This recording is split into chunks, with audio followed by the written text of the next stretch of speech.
Most of us want to get somewhere in life. Maybe we want to get rich, get fit, or get the most attractive partner. However, for us to get there, we have to first improve ourselves. So, how do we improve at anything in life? For most of my teenage years, I had been fairly aware of the concept of self-improvement. I mean, I had watched quite a few self-improvement YouTube videos at the time. However, the problem was that no matter how hard I tried to improve myself, nothing I did seemed to work. For example, whenever I tried to do more cardio, I would probably jog every day for about a week, and then I would eventually stop altogether by the second week. You see, this cycle applied to everything I did at the time.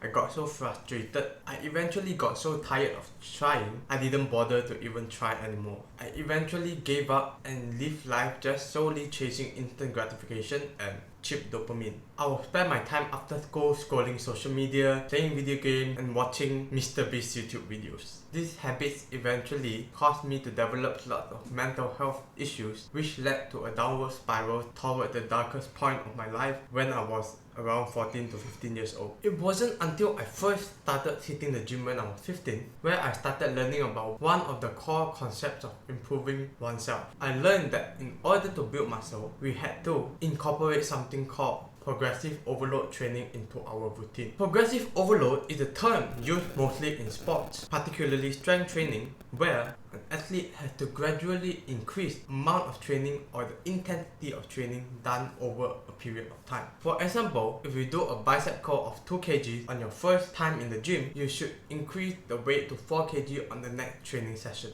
if you want to increase your muscle growth. If you only remain training the same weight over a long period of time, your progress will plateau and you will not experience any new muscle growth. However, progressive overload doesn't just solely apply to sports. In fact, it applies to every single area in our life that we want to improve. Want to improve your grades? Gradually increase the time spent studying or the intensity and quality of time spent studying. Want to improve your piano skills? Gradually increase the amount of time spent practicing piano or gradually increase the difficulty of the piano pieces you play. It's that simple. The reason why progressive overload is so important is because our body and mind grows by adaptation. The first step is we have to first face a problem that is difficult for us to solve. In the context of working out, we must first lift a weight that we are uncomfortable to lift so that some of our muscle tissues are broken. Then, when we rest, we allow our muscle tissue to repair itself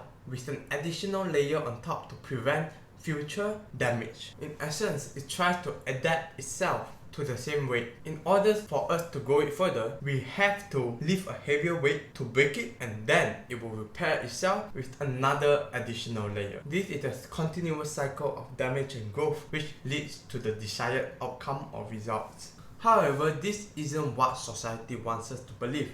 Instead, society likes to show us surprising outcomes and events from individuals who have achieved jaw-dropping feats as if these things happen overnight. This leads us to thinking that in order for us to achieve anything, we either have to be 1. Lucky or 2. Talented. Unfortunately, this couldn't simply be further from the truth. What the media fails to show us the amount of hard work, persistence these individuals had to go through in order for the final surprising event to happen. So, how exactly do we implement progressive overload into our daily life, you may ask? Good question, and I'm here to answer that for you. My first tip would to first pick one area of your life which you desperately want to improve the most. Even if you have many areas, just pick one so you can prioritize it and put 100% of your efforts and focus onto that one thing to achieve the best possible result. The second step would be start by doing it easily. It doesn't get simpler than that. I don't care if you think you can run 5 kilometers every day for the rest of your life, but start by running half a kilometer every alternate days first. It's more important to get into the habit first before you start pushing for more, rather than to go all out in the beginning and then eventually quit due to burnout. The third step would be to gradually increase the difficulty in small increments over time. In this running context, you can either choose to increase the distance you run each session, or maybe you can increase the days you run per week. Keep in mind it should be the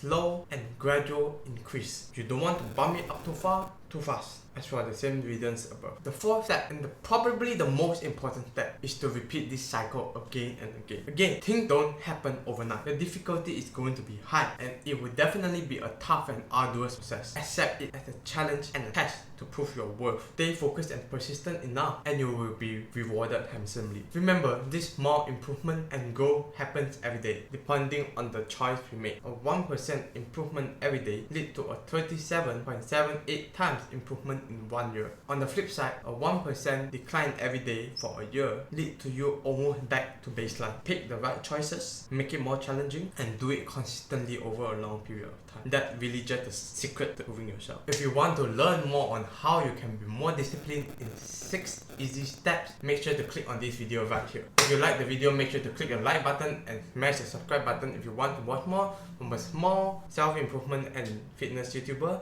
and I'll catch you in the next one. Bye bye.